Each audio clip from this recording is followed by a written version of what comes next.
Grandad, look what we found. I thought it was a jellyfish, but it isn't. What is it?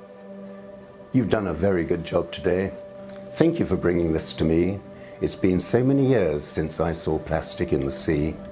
When I was young and full of life to live, with so many things to be, we were confronted by a crisis, one that we called the emergency.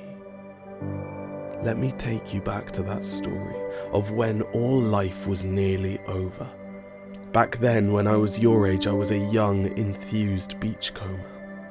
I would stroll along the sand dunes with a task never complete. I had an eye for trash and treasures, with sand and sea foam at my feet. Each year the world was getting faster, always pushing for the new, and so the trash I found in multitudes, although the treasures, they were few.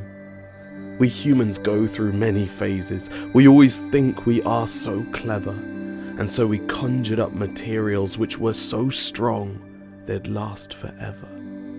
But every wrapper, each container, every appliance that we used, every garment of our clothing was only valued while still new. And when they weren't, they got shipped out of sight, well, out of sight for us. But their final dwelling resting place we all agreed not to discuss. In the early 21st century, from all the lessons that we'd learned, the science studied fresh new data and reported back to us concerned. 70% of the Earth is ocean, so even though it wasn't planned to house the junk we'd no longer use for, it found its watery way off land. The tiny plastic microfibers were now consumed by tiny fish, and the food chain brought them back to us dressed up with garnish on our dish. A problem hidden is forgotten. It's just too easy to forget, but the beaches tried to warn us and washed up junk and fishing nets. Mother Nature is resilient. We know she's not the type to whine, but despite the offered warnings, we ignored her every time. So on the verge of cataclysm and the point of no return, the declaration passed of the emergency, and it demanded that we learn.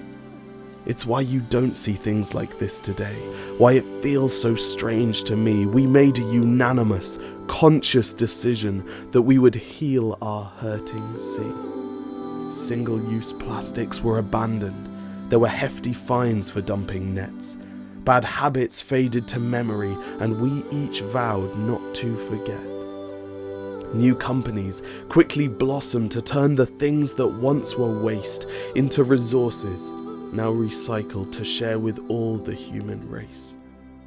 And people freely chose that from then on they each would start to do their business with such places that led with ethics at their heart. And so the crisis was averted, and in a symbolic kind of way, the day we agreed to save our seas was coined Protect the Ocean Day. This here must be the final remnant of that once feared emergency. But remember, it's not about how things were, but always about how things could be.